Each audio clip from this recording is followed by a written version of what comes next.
Good afternoon, everyone. We are the management consultants from Thunderbird School of Global Management. My name is Gaurav Shetty. I'm originally from Bangalore, India. I'm going to let the rest of the team introduce themselves. Good afternoon. My name is Monique Zira. I'm from Milwaukee, Wisconsin, and I will be discussing the legal aspects of this case. Good afternoon. My name is Juan Carlos Quiroga. I'm from La Paz, Bolivia, and I'll be co-presenting the legal part of the case.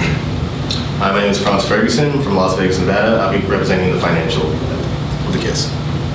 Hi, my name is Rachel Ahn, and I'm from Washington, D.C., and I will be presenting the ethical aspects of this case. Great. So before we start, I want to thank the board of Alibaba for setting up this meeting to hear us out. The agenda for today's meeting will be the following. We'll briefly discuss about China's financial and social credit system. We'll delve into your product, which is Sesame Credit. We'll look at this product in the legal, financial, and ethical perspective, and we'll conclude it with our recommendations. So without further ado, let's get right into it.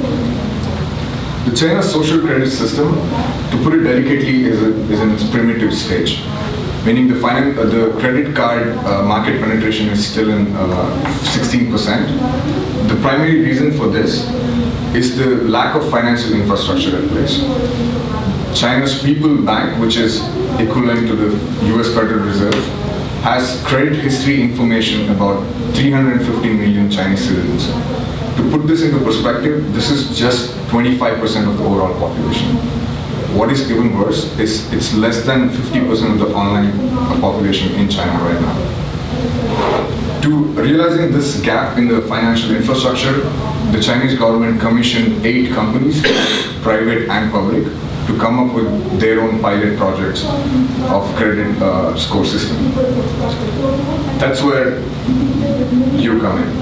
Alibaba did a joint venture with the Tencent organization called Ant Financial Services Group, and your product, Sesame Credit, is one of the top performing financial credit score system in China with over 500 million subscribers.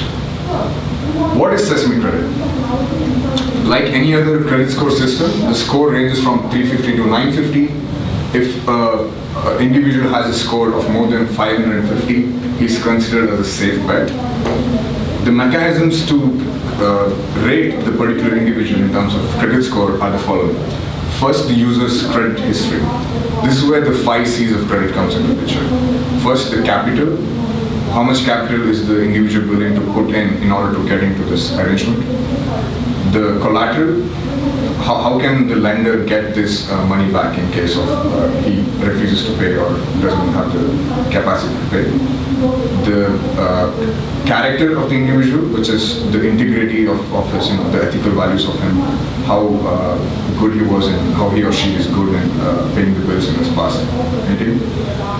The condition, that is the interest rates and other details. The capacity, his assets and liability, and the collateral, like I mentioned. So in addition to this, it also monitors the behavioral habits in the e-commerce. It also assesses the ability to pay off the debts, personal identification information of the individual, and the social networks. These 5 aspects are the ones that you have disclosed to the media and the public. The other algorithm, the actual algorithm that goes behind calculating the credit score has been black box as trade secrets. This itself raises some kind of ethical concerns. However, we are here today to discuss 2 of these aspects, that is, the behavioral habits monitoring on e-commerce and the social networks. Let's take the behavioral habit first and dissect it. What it essentially entails is that if a person buys a certain product online that the government deems as valuable, then his or her credit score goes up. For example, if an individual is buying a working shoe or a product that is manufactured within China, his or her credit score goes up. At the same time, if the same individual is buying, say, a video game made in Japan or electronic goods that is made in USA or South Korea, their credit score goes down. And these credit scores have real life serious implications. It's not just the access to capitals. Your probability of getting a job depends on it. Your probability of getting a visa to travel outside the country, the getting better social services network, and the list goes on. Moving on to the social networks aspect of it. What this basically means is the content, the social content an individual puts online is being monitored by this particular app. If the content, say, criticizes the agenda of the Communist Party in China, your credit score goes down. If the content is about putting a picture in Tiananmen Square and talking about the atrocities the government has committed in the past, your credit score goes down. However, if there is an individual who's considered as an ideal Chinese citizen, meaning he backs up the Chinese government policies 100%, his score can still be affected if he's associated with other individuals in the social network who put up such content. Eventually, what is going to happen is the people who are voicing their opinions against the government are silenced gradually and ultimately socially isolated. We see this happen in the Western societies as well. How many times have we held back our opinions on social issues on the fear that we will be socially isolated? However, there are no financial consequences associated to it here yet. With that in mind, let's move on to an emerging market country like India, which had similar issues when it came to combating credit histories and the data regarding to it. What did India do to combat that issue? It's launched something called CIBIL score, which is Credit Information Bureau India Limited score. It was launched in 2011. It ranges from 300 to 900. It follows the 5 C's of credit, and the information is strictly based on strictly restricted to the personal information, account information, and employment information. The reason it has been successful so far is because it has completely detached itself from social behavior monitoring or the online buying pattern monitoring. Now, to talk about the legal aspects of this case, I invite Monique and Juan Carlos to take over.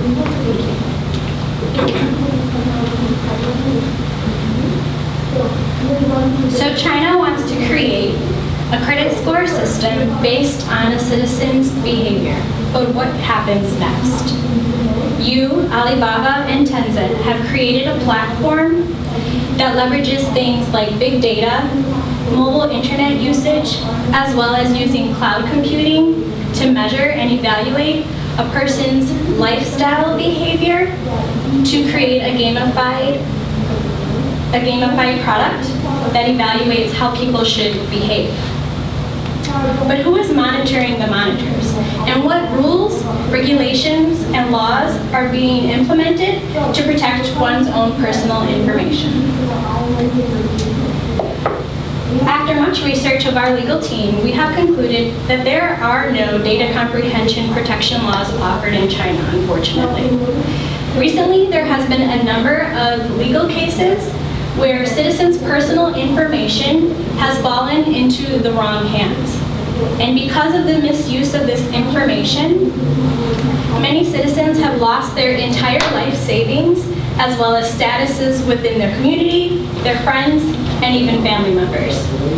And due to this misused information, many of them have died because of stress or even have committed suicide. The National People's Republic of China has attempted to implement some rules and regulations regarding data protection laws. However, these laws are extremely vague in manner. They're left up for one's own personal interpretation, and no one is enforcing these laws. I have some examples listed on the screen. In November and December of 2012, some of these protection laws were trying to be implemented, but again, their laws are extremely vague. No one is enforcing them, and it's up for your own personal interpretation. I will now turn it over to my partner, Juan Carlos, who will discuss the legal aspects in further detail. Thank you. Thank you, Monique. I want to start first of all asking, we all somehow at any point heard the definition of the meaning of the word exempt. And I want to please ask if you can help me collaborate by helping me answer, what does the word exempt means to you? Except, Exempt. exempt. Yes. It means free from. Exactly. Going to the origin of the word, from the Anglo-Franco origin and to the Latin, going even backward, the words exempt comes from the Latin exemptus, that means take it out. Latin, in today's definition for the Webster's Dictionary, the word exempt means something you're not supposed to do while other people are doing it. So, how are we going to frame this situation? We have seen, per Monique, that after a lot of research, there's a weak system of regulations that protect the individuals and the citizens of China for the data protection systems of their information.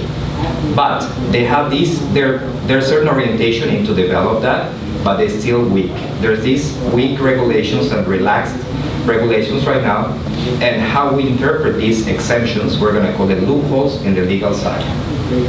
What are those loopholes or exemptions in these soft and relaxed regulations in the Chinese country right now? The personal information obtained by financial institutions. There can be the purchasing power, the purchasing lights, what people are buying and why. The e-commerce businesses, everything oriented into the e-commerce. The information obtained by healthcare providers, the medical records that may or may not be classified upon the patient. The information of the telecommunication, what people are communicated in between each other and why. And the internet service content providers, what people are browsing on the internet, what they're looking for. Opinions are like noses. We all have one. We decided to quote here one opinion of this gentleman from the Oxford University. But the main point here is, me as a citizen, changing the perspective as a citizen, as one of the 1.3 billion people in the population of China, or potential customer. What do I think when I see this project happening? From the legal perspective, who will protect my information? The questions that rise to my head are like, who's the end customer for this information? Where is this information going to go? But most important, who's going to make profit out of this? With this, I'm going to pass it to Franz. He's going to explain us a little bit further the financial side of the case. Thank you, Juan Carlos Monique. Thank you, Board of Alibaba and Tencent. As I mentioned, I'm going to talk about the financial ramifications of your rollout of the potential Sesame credit system as it stands. First and foremost, I don't have to tell you, but your business segments of Alibaba are your e-commerce, your digital marketing and entertainment segments, as well as the cloud computing and internet infrastructure segments of your business. At this point, it's not confusing that e-commerce would be your highest market segment. In 2016, that was based on your revenue. In 2016, 83% of your revenue came from the e-commerce market. Obviously, you're a giant in China. However, if you look at your other market segments outside of e-commerce in China, you are only doing about 8% of revenue, and that's coming from the Pan-Asian area outside of China. For digital media and entertainment, that's about 6% of your revenue, and cloud computing is about 3%. So if you look forward into the future of the continued growth of your company, obviously e-commerce is still going to be a mainstay for you. But as you know, this market is going to continue to get oversaturated, not only by your continued business operations, but also the emergence of new market entrants into both domestically and internationally, like Amazon. So what I wanted to bring to your attention was a potential way to continue growing your revenue and diversifying your revenue for the long-term success of your company. One of the lowest business segments is cloud computing. In 2016, cloud computing was a $38 billion market, and by 2027, according to Forbes, it's going to be a $173 billion market. This is a huge growth potential for your company, especially since most of the cloud computing operations is going to come outside of China. So this is your ability to get into international markets and make your profitability around the world much more substantial. However, because of your current situation of the credit Sesame system as it stands with the monitoring of social networks and business consumer buying power, you face financial ramifications. One of the main reasons is because the ties to the Chinese government. Because you were selected as one of the testing sites for the Chinese government, and your success has been so well-rounded, you have so much success in China, many markets around the world will see this as a tie between the government of China and your business operations. which will potentially lead to your brand sabotage. Because if you look at other markets around the world, free markets around the world, we like to think of taking business and government and having them operate separately. This is not the case with the current situation as it stands. This will potentially lead to consumer unrest, especially since the points that Monique and Juan Carlos brought up about your consumer information not being protected properly, which will have a bad taste on markets around the world, especially the US, UK, and maybe even Latin America. As we know, we put a high importance on our information safety, which will lead to restricted market entry, which goes back to your revenue and how it might stifle and hinder the potential or future profit of your company moving forward. A world example of this is another Chinese company who tried to enter the US market in 2011. Huawei tried to enter the market but was halted by the US Congress due to their founder having ties to the People's Liberation Party, the People's Liberation Army of China. And because of that, business operations for Huawei were halted, and they missed out on a $30.6 billion market in the US. So this is something that you should look towards as well as potential ramifications for your company due to the government's involvement with your product. Unfortunately, this occurrence had fallout around the world. Australia followed suit as Huawei was trying to produce a $36 billion broadband national network. They were also halted because of ties to the Chinese government. It also followed in Canada and India and the UK. So if you can take anything from this real world example, it would be that the current situation that Sesame Credit is in as it stands, with the inclusion of monitoring social networks and consumer buying patterns, will most definitely hinder or affect your revenue moving forward and the potential profitability of your company and the longevity. With that being said, and with those financial implications in mind, I'd like to bring Rachel up to talk about the ethical elements of this case. Thank you, Franz. So to consider the ethical aspects of this case, we need to revisit some of the recent events. So there were a lot of initial tensions surrounding the idea of social credit as a whole. There was a public pilot run in Suining County in just north of Shanghai by the government, and this led to protests and riots and ultimately ended in failure due to ill-defined concepts of stability, which were used to determine people's scores. This included social and political behaviors from protests to illegally petitioning for the government's help, and everything down to minor traffic offenses. People felt wronged by this. These were highly subjective measures, and things were easily misconstrued and misinterpreted. So the people have spoken. They felt the concerns from this issue, and in the light of this controversy, your company also decided to revise some of its measures and determinants for the scoring mechanism in Sesame Credit.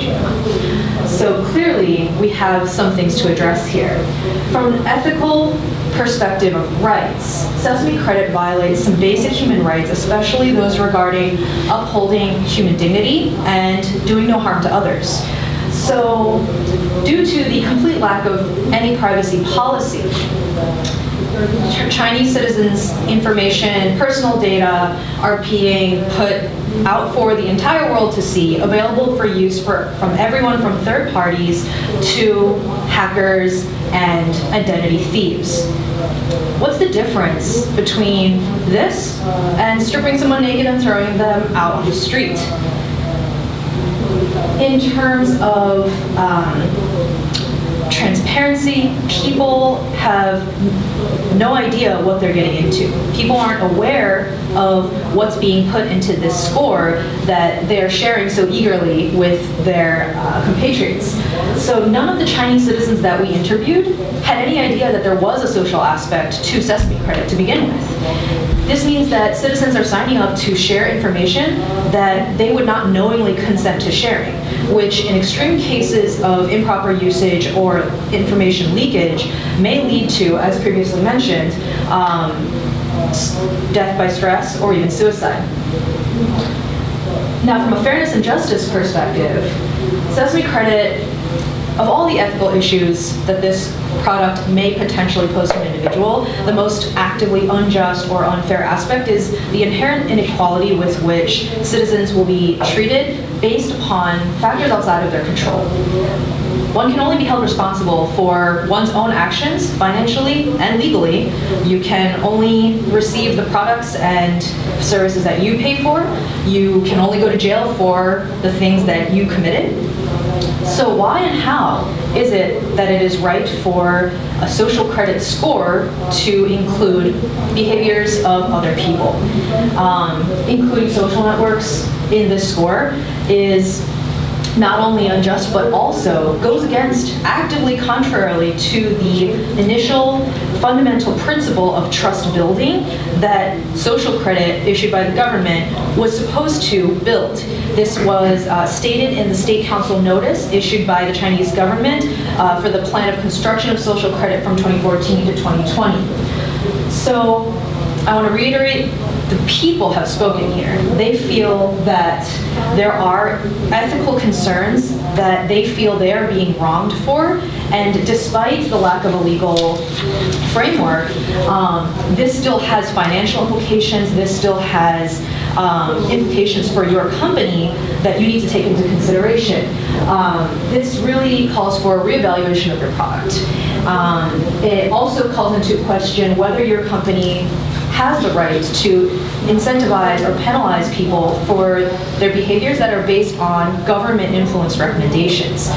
In order to prevent another case like Huawei, we need to take a step back and reconsider what your product is really trying to do here. Now, in the case of Facebook, the company decided they were going to try and roll out a credit system much like yours, and they were able to put a lot of research and development into a project where they finally got the patent for a credit rating system by August of 2015. So this would replace the FICO score and enable or facilitate online lending. So this used data about where you live, who you know, and would monitor your online behaviors, much like your system. And there was incredible public outcry, there was pushback from consumers, and a lot of bad press. So Facebook recognized the potential negative impact on their bottom line, as well as the irrevocable blow to their brand image that they would have. And so in February of 2016, they pulled the plug on this product. Despite all of the millions that they had put into R&D, they pulled the plug to prevent the potential impact that this controversy would have, and they were able to save face in this case. Your company would do well to learn from this, and that brings us to the next question of, so what do you do about this? And I invite Gaurav back to the floor to give you our team's recommendations. Thank you, Rachel. So before we talk about the recommendations, I wanted to talk about what are the intended outcomes you as a board wanted to launch with this project, and how this transpired into some unintended consequences. First, you wanted to build and enforce trust in the society. You wanted to eradicate corruption in the Chinese government by monitoring the financial transactions that happens. You wanted to increase the credibility in the financial institutions. But on the process of doing that, you're stripping freedom of speech entirely from the Chinese citizens.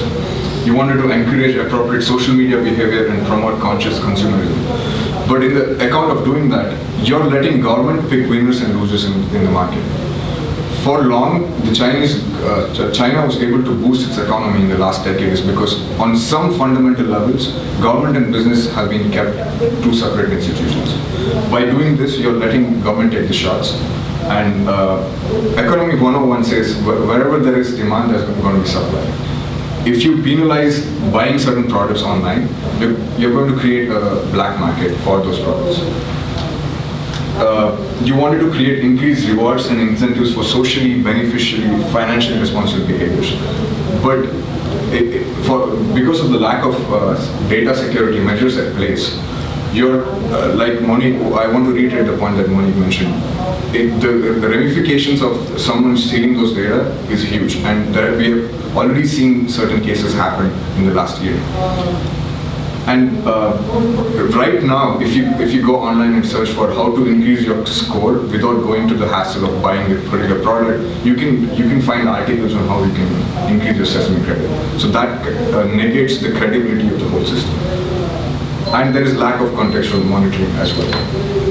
Going on to our recommendations, we want you to strictly eliminate social behavior monitoring and stick to financial spending behaviors. This is going to be a social uprising all over the world regarding this, and we highly recommend you to stay out of this mess. We want you to use the political power you have to educate the government about the consequences and influence a shift towards financially based credit system. And more importantly, we can't stress this enough, we want you to invest in data security.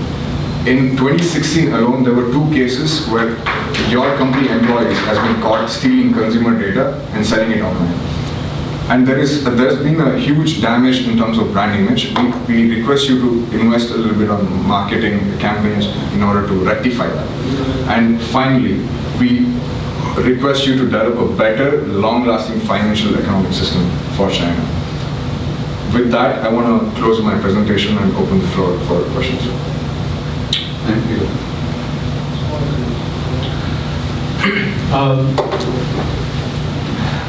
Let me start off, and then I'll turn it over to the judges.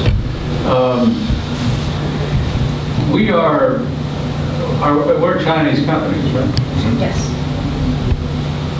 And you're asking us to not have ties with the Chinese government? Not necessarily have ties, but realize that the ties that you're currently implementing in your system will affect your company long term and will eventually have ramifications for that. Wouldn't you say that might be easier said than done? Most things are, but you know, I mean, as a company in China, we're not dealing with a democratic government like other countries have. We're dealing with a government that is very protective of the company. I mean, the government line. You know, they think more in terms of the community of the entire Chinese country than just a private company. So you're asking us to not have close ties with the Chinese government if the Chinese government wants us to have close ties with them. How do you suggest that we resist that? If I may, so strategy is all about trade-offs, right? So we understand to be an established player in China, you have to have ties with government. We totally understand that. What we're recommending you to do is get out of the data, like sharing the data with the government. That's the field we want you to get completely out of. Because right now, Alibaba has grown enough in the Chinese realm. It is time for Alibaba to move outside, and you realize that you're investing on projects in Asia Pacific, even in the US. And if you are in a project that sabotages data security, that is going to be the major issue that you will face in entering these markets. I understand. It's just that I'm trying to understand what you would want us to do in terms of strategy. If the government wants us to share that data with them, are we simply to say no and go out and commit corporate suicide? Like so many individuals have gone out and committed suicide because of certain kinds of what one might call unethical treatment in terms of the government's reaction to their, I mean, we don't want to commit corporate suicide. I think our recommendation is more in the line of, instead of, so constructively worked with the government in terms of educating them of the ramifications, because we understand what the initial strategy was to implement this product. You wanted to eradicate corruption, have a monitoring system around it, and monitor these behaviors in terms of boost the market for companies that manufacture products within China. We totally understand that. But when you restrict these behaviors, you're only going to create a shadow economy that is going to come and come back and bite you in the behind again. So that's another complication that you're starting. For the sake of being bold, a thought might be to consider the guy who runs Alibaba was a professor in England, right? Mark Ma. Exactly. So instead of using just U.S. data and things like that, you might say Alibaba probably wants to conquer the world, right? They do. So why not present it such that here's some data from England, from the U.S., from India, from how companies have grown, by building trust in their consumers, letting in consumers interact with them on things that they can control. So we know you got the sugar information program, that's not going to change. How about if you focus on the attributes that the global population is going to embrace, things that they can control, that they can feel trust in what you're doing. So don't emphasize the social network data, but emphasize these things, because these are the companies around the globe that have grown. So why not conquer the world as a Chinese-based company? And let us expose you some attributes that allow global companies to grow. And focusing from that side versus damning them for sharing with the government, because like you said, they have no choice. They really don't. And I think Mark Ma is probably one of the most westernized leaders in China that I've encountered or that I follow. So a thought might be to invert your presentation more of how people around the world will find you to be a trustworthy organization, and how you capture the data. And if you don't capture certain data, will the government require you? Maybe not. Maybe they will, maybe they won't. But try to focus it more on because I didn't get a sense that you were on my side as the guy who's running Alibaba, as opposed to trying to tell me I shouldn't be dealing with the government, which the last thing's going to happen to me there is I'm going to get the military after me instead of the government, right? That's not going to be good. So you think about it a little bit different, because I thought you had some great ideas, but it wasn't quantitative. I would focus on more quantitative, and maybe these are hard things to do, but how did the tiny island of the UK become the leader in financial markets during their time? Look at some of those attributes. Look at some of them. So I'm just saying, you might approach it from a different angle, and play to the audience in terms of the paradox they're in to grow their business.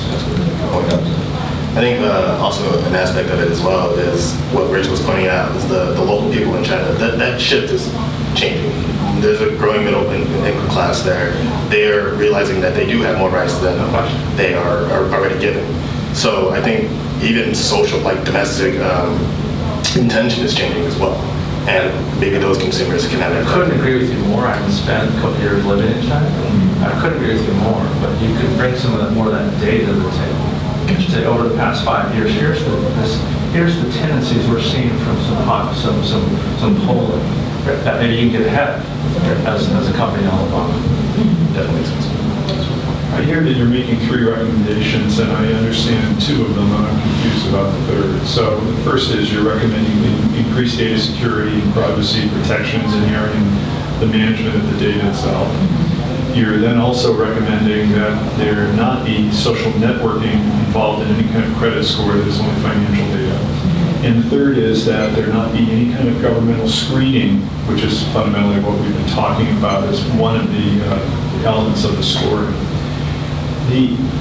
Could you explain to me more why social networking is a problem? It seems to me that actually provides more opportunity, especially for the poor, especially for those who don't have extensive financial data that they can report. And the algorithm work can actually identify good credit risks even without the financial data, which could provide opportunity. So it seems to me that your recommendation actually could stall helping people. And so I don't understand why that is necessarily a problem. I would go to say that having the social networks in terms of having your friend or your family member and their score bring your score down or up is something that may or may not necessarily help with the access to credit, despite the lack of a credit history. But there is an aspect of this that already can provides an alternative to the traditional credit methods, which is the e-commerce aspect of this, which I think a lot of people have been having a lot of financial activity on the e-commerce websites, and the reliability of consumers to pay off whatever products they have bought on e-commerce websites is a way to tap into some of these smaller or less traditional methods of building credit, but to take some of those purchases and then to determine which purchases would increase your score more or decrease your score more, that particular aspect of the data collection and the incentivization or penalization based on what you buy is slightly more concerning. The actual identification of what people are buying and then how they're paying it off and using that as a financial credit scoring mechanism is actually ingenious. But the data is driving what the selection criteria are, right? So it's not like we're coming up with the selection criteria and arbitrarily applying it. It's that the data shows that if there's correlation between these kinds of relationships, it's an increased credit risk. If there's purchase of these certain kinds of products versus other kinds of products, that's an increased credit risk. And conversely, there's correlation to improved credit risk, right? Or less credit risk. So you're saying that we shouldn't do any of the data analysis that can help us be more effective underwriters when we've got that data available to us? I think it's more so of the social fallout that might come after this. So if you have your social network, and we're all on a social network, and Rachel doesn't have a good credit score, I'm more likely to hang out with my friends over here, and we are now ostracizing Rachel. And maybe it does affect her ability to get some sort of start with a credit, but in the long term, with the social kind of schism that's in China, you're creating a divide between the haves and have-nots. So even though if I were nice enough to hang out with Rachel and drop my score and bring hers up, it would still probably be more beneficial for me to hang out with these guys. We all have great scores. We all have access to capital. We can put our kids in good schools. So I think there's a more social stigma that goes around it, and they're going to create a slight divide between those people who have better scores and their networks that they associate with, and individuals who don't have a score or a lower score. And which goes against the original purpose of creating a social credit system, which was to build trust among the citizens and financial institutions. So in dividing the people, instead of helping to improve those who are not performing financially, it leaves them kind of behind in the dust while other people continue to improve their already good scores. And I feel that the original intention in setting up such a system was to try and help collectively improve everyone's ability to perform financially. It's a question of incentives.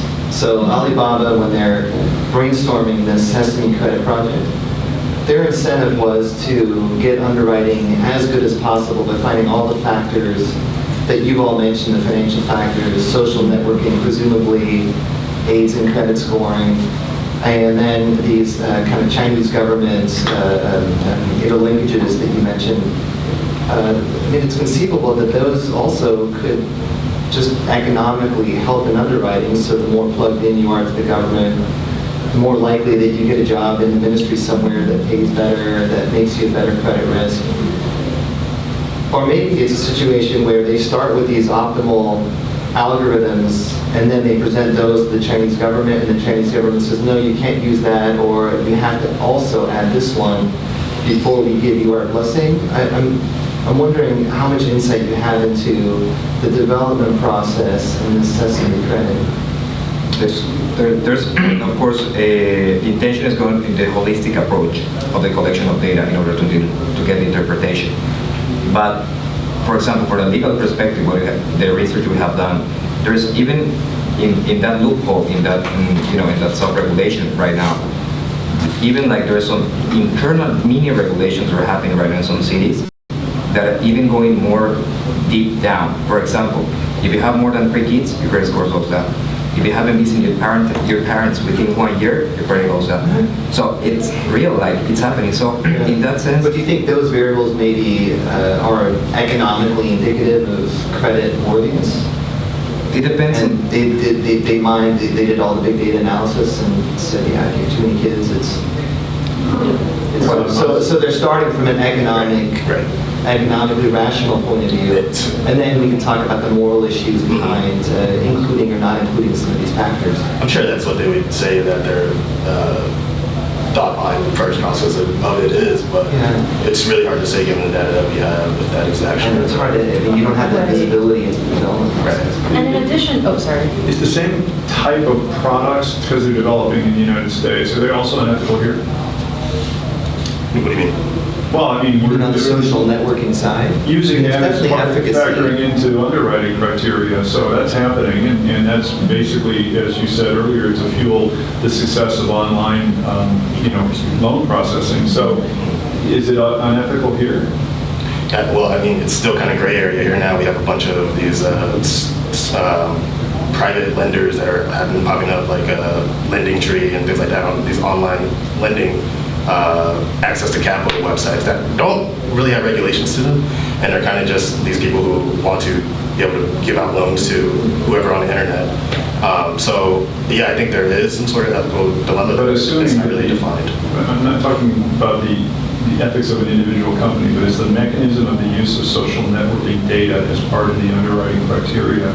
Is that unethical in the United States if there's the assumption that it's not screened by the government? I think that there are ethical concerns. I don't know if there's a way to hardline say whether it is ethical or not, but there are certainly significant ethical concerns that people have, that people feel strongly enough about that Facebook had to pull this project. Because Facebook was going to implement something very similar, and after millions of dollars put into this project in R&D, within a year pulled it. So there's still, maybe not necessarily black and white, it is ethical or not, but there's definitely some significant concerns posed by the impingement on the freedom of speech and the right to privacy in one's own actions, whether they affect your financial performance or not. And one more thing that I wanted to add was also in collecting the big data and analyzing that, there was also some concerns about the lack of context around if you have 3 children, but you are an upstanding family who teaches them well and is able to have 3 productive citizens come of that family, but there's no way to know that necessarily, and simply determining a credit score or financial performance based on that isolated factor is still there's a lot of gray area room for misinterpretation and misconstruing there. And if I may add to, I just want Let me ask a question because we don't have much time. You've got to realize that our time is valuable, and to answer a question with too much information is going to take up a lot of time. You all have consulted for Chinese companies before, correct? I mean, your group. Yes. Okay. And here we are, we're board of advisors for Alibaba and for this other company, Tencent. And we agree with you.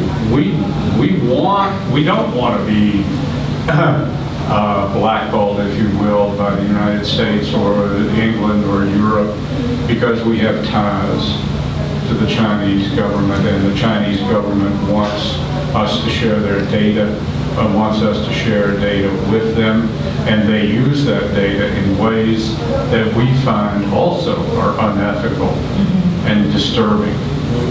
Okay, so we've got to go to the Chinese government and somehow convince them that we should not have this relationship, this tie. As consultants, how would you advise us to go about convincing the Chinese government about that? You've hinted at it, but I'd just like a little more fuller explanation. Absolutely.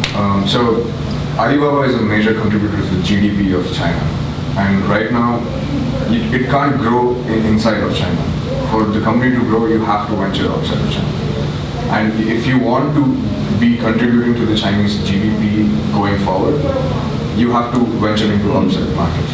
And if we have this data security issues with the Chinese government, that is going to hinder us into getting into, say, USA or Australia or something like that, so that we won't be able to contribute to the GDP of the country going forward. So I think that That's the basic platform And upon which we if will I may add, I would also recommend Alibaba to use the example that Rachel pointed out about Facebook and use the numbers. I mean, Facebook is a multi-billion-dollar company, right? Alibaba essentially is trying to grow their bottom line. So I feel like that if they bring this issue to the Chinese government and they say, look, Facebook also tried to implement something very similar, but it backfired on them. We don't want this to happen to us. We are with you. We want to grow. Let's become a powerhouse, not only in China, but as you pointed out, for the rest of the world. Let's collectively put our heads together. I definitely feel that the Chinese government would want to work with you and agree with you and figure out a better solution to not have such negative feedback.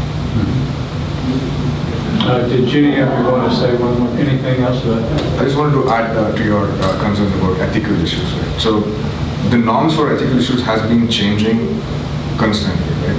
What we care for today, we wouldn't care for the same issue going forward, and it is happening regularly. So USA right now wouldn't mind about this data infringement or having customized marketing plan for each and every user. But going forward, that might be an issue.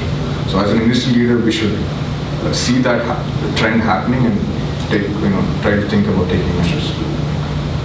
Okay, we've run out of time, even though the clock won't stop. Oh, to hell with it. It'll eventually go ding, ding, ding, and I'll stop it. Now we can get out of our roles as boards of directors and as consulting company, and we can talk person to person about our reaction to your presentation.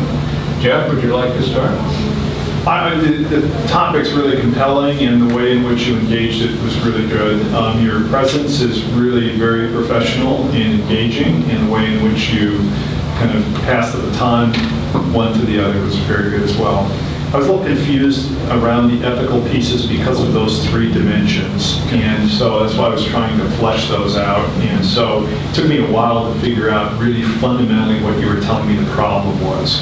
And so moving forward, kind of clarity about what it is that you're trying to emphasize would be helpful. And yeah, anyway, good overall. Thank you. I build on Jeff's points, all good. If you have a good cohesive group, you spend time together, you can tell that you have some liking for each other and respect, which is good. The one I would say though, to be careful, at least in the boardrooms I hang out at times, you had a lot of data or a lot of kind of contentions without a lot of wisdom behind it. Okay. So I would think about trying to wrap it more into some wisdom of kind of like all about like a great question. Not so much. Oh yeah. I had a hard time at the beginning figuring out what you wanted us to do and what the issue really was. So I would have started with that. I said, we're going to talk through these things and come back to it at the end. Okay. So because as you were going through it, I was kind of thinking about, okay, so what do you want me to do? Right.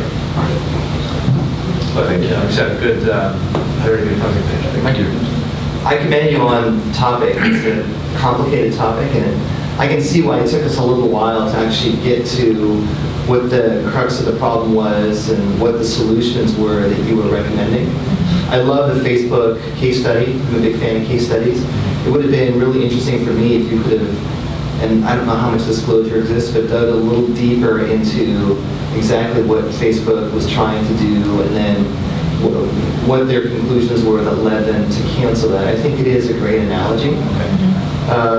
I think the presentation could have had a little bit more detail and maybe some more numbers behind it. So I'm a numbers guy, I work with numbers for a living, so I was just kind of creating a little bit more quantitative information. And again, maybe that's hard to come by because this is, I mean, an opaque problem, and there's not a lot of disclosure. It's not like you can just go to Alibaba's annual and probably pull out a bunch of numbers on it.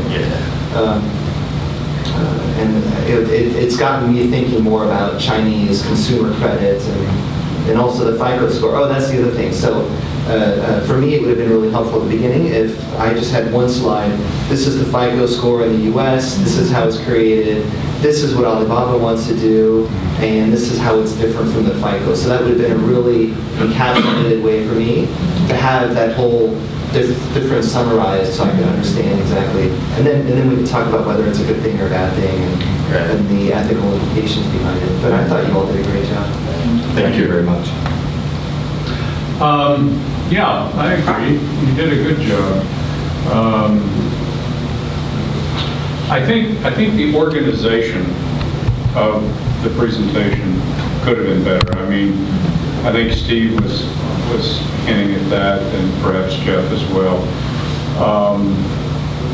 You know, I mean, to me, what hit me in the face was here you're talking to two Chinese companies, and you're telling them that in order for them to increase market share, in order for them to become a more global entity, they're going to have to break ties with the Chinese government, who's telling them that we want to have your data. We want to mine your data. And that's one of the reasons why some American companies no longer do business in China, because they couldn't protect the privacy of their customers because of that. So if the presentation had developed around that problem, it could have other problems, and we talked about other problems in terms of social media and so forth. But around that problem, it would have helped me understand the presentation better. Now, I did like your answer to my question. You know, all right, what we've got to do is to convince the Chinese government for us to grow globally and to help the GNP of China.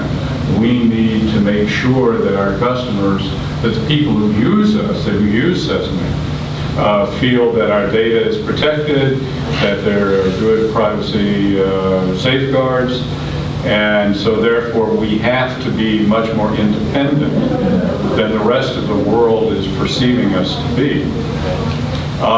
Whether that argument will work, I don't know. But, you know, that line of thinking, if that could have been your main sort of trump through the whole presentation, your main tack, I think it would have been more understandable to me, particularly since we're talking about a very difficult situation with companies doing business in China, particularly when we're talking about big data. But all in all, I love sort of the way you handled yourselves professionally up there. I like what Jeff said. You really kind of passed the ball to each other very well. There were no fumbles. You clearly had command of the material. It was evident that you worked at this very hard.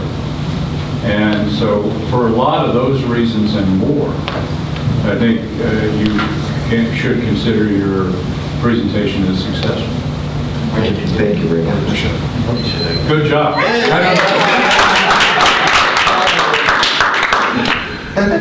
Thank you.